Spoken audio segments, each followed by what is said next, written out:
এটা একটা বড় সিন্ডিকেট। এই সিন্ডিকেটটা আজকে আপনারা জানেন সকালবেলা সিলেটে এই সিন্ডিকেটের একটা গ্রুপকে ধরা হয়েছে। তো সেখান থেকে জিজ্ঞাসাবাদ করে তাদের মাধ্যমেও জানা যায় যে চট্টগ্রামে আছে। চট্টগ্রামে আমরা এই ইনফরমেশনটা নিয়ে বেশ কয়েকদিন যাবৎ এমনিতেও কাজ করছিলাম। তো ওইটার সাথে দুইটাতে যখন কনফার্ম হওয়ার পর এখানে এসে আমরা এই বাসা সার্চ করি এবং সার্চ করে এটা পেয়েছি। আর ধরা পড়ার পরে একজন অপরাধী বিভিন্ন ধরনের ব্যাখ্যা দিয়ে থাকেন। সে দাবি করছে সে দারাজে দিত, তার বিভিন্ন ধরনের সে শুটিংয়ের জন্য করেছে, মুভির জন্য। তো যখন তাকে সিনেমা বা নাটকের নাম বলতে বললাম যে কোন সিনেমার কোন নাটকে এটা ব্যবহার হয়েছে, সে বলতে পারেনি। তো এই ধরনের অনেক ধরনের লেম এক্সকিউজ আপনার অপরাধীরা দিয়ে থাকে।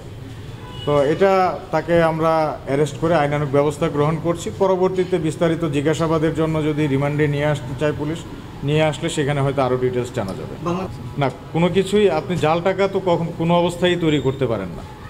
এটা তো আপনাকে বাংলাদেশ ব্যাংকের যদি অনুমোদিত কোনো কাগজ, এটাই আমি তাকে জিজ্ঞেস করেছি যে অনুমোদিত কোনো কাগজ আছে কিনা। এ ধরনের কোনো সার্টিফিকেট নাই। সে মানি এক্সচেঞ্জের একটা সার্টিফিকেট নিয়েছে, লাইসেন্স নিয়েছে। সো মানি এক্সচেঞ্জ মানে অরিজিনাল নোটের মানি এক্সচেঞ্জ হওয়ার পর সে এইটার প্লিতে জাল নোট তৈরি করছে। তো সম্ভাব্য হয়তো এগুলো তারা জাল নোটগুলো এইভাবে মানি এক্সচেঞ্জের নাম করে চালাচ্ছে। এটা আমরা ইনভেস্টিগেট করে দেখছি।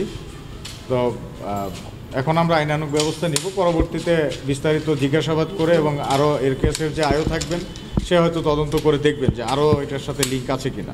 আমরাও জিজ্ঞাসাবাদ করে দেখছি কিছু খুঁজে পাই কিনা।